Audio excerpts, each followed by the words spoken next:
4 wicket হারিয়ে 161 run. Bangladesh থেকে এখনো 67 রানে পিছিয়ে মাইটি অস্ট্রেলিয়া।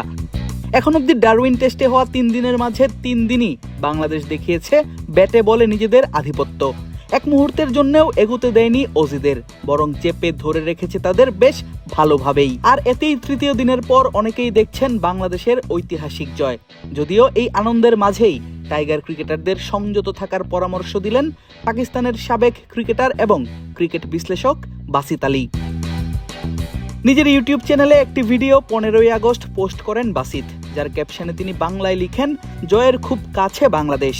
বুঝতে বাকি নেই বাংলাদেশের দর্শকদের জন্যই তার এই ভিডিও। সেই কন্টেন্টে বাংলাদেশের তৃতীয় দিনের খেলার ভূয়সী প্রশংসা করার পাশাপাশি বাসিত মনে করিয়ে দেন কিছু গুরুত্বপূর্ণ তথ্য। জানান, একটি সেশন খারাপ করলেই হাতছাড়া হয়ে যায় টেস্ট ম্যাচ।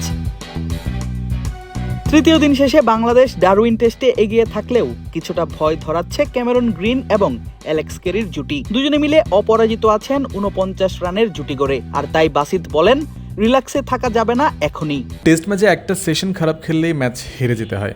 বাংলাদেশকে এখন ওভার কনফিডেন্ট হওয়া চলবে না যে 3 দিন ভালো খেলেছে বলে রিল্যাক্স হয়ে যাবে। রিল্যাক্স কখন করবেন? টেস্ট ম্যাচ জেতার পর। তারপর সুইমিং পুলে যান, সমুদ্রে যান বা যেখানে খুশি যান রিল্যাক্স করতে, কিন্তু মাঠে এক ফোঁটাও রিল্যাক্স হওয়া যাবে না। পাশাপাশি মনে করিয়ে দিলেন কি করতে হবে দিনের শুরুতে বাংলাদেশি বোলারদের। আগামীকাল লাঞ্চ পর্যন্ত সময়টাই এই টেস্ট ম্যাচের সবচেয়ে ভাইটাল সময়। তাসকিন আর হাসান মাহমুদ বোলিং করতে আসবে। শান্তর ক্যাপ্টেন্সি খুব স্মার্ট হতে হবে, ওদের যেন সহজে রান দেওয়া না হয়। অ্যালেক্স কেরি শট খেলবে, গ্রিন সেট হয়ে 50 করার চেষ্টা করবে। পাশাপাশি পাকিস্তানের সাবেক এই ব্যাটার জানালেন, আগামীকালের প্রথম ঘন্টাটাই হতে যাচ্ছে এই টেস্টের ফলাফলের ক্ষেত্রে সবথেকে গুরুত্বপূর্ণ সময়। যে 67 রান বাকি রয়েছে, আমার মনে হয় তার মধ্যেই আরও 2-3টি উইকেট নিয়ে নেওয়া উচিত। প্রথম ঘন্টাটাই ম্যাচের টার্নিং পয়েন্ট হতে পারে, কারণ অস্ট্রেলিয়া যদি 150 রানের লিড নিয়ে নেয়, চতুর্থ ইনিংসে কঠিন হয়ে যাবে। ওদের যেন 125, 130 বা সর্বোচ্চ 140 রানের বেশি না বানাতে দেওয়া হয়, যাতে বাংলাদেশকে জয়ের জন্য 70 থেকে 80 রানই করতে হয়, এর বেশি নয়। এখনো বড় একটি লিড আছে বাংলাদেশের হাতে। নিতে হবে 6টি উইকেট, সেটিও যত তাড়াতাড়ি সম্ভব। তাহলেই হবে অস্ট্রেলিয়ার মাটিতে ইতিহাস।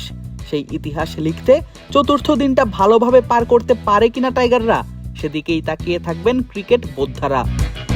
আদিব আশরাফ, ক্রিক ফ্রেন্জি।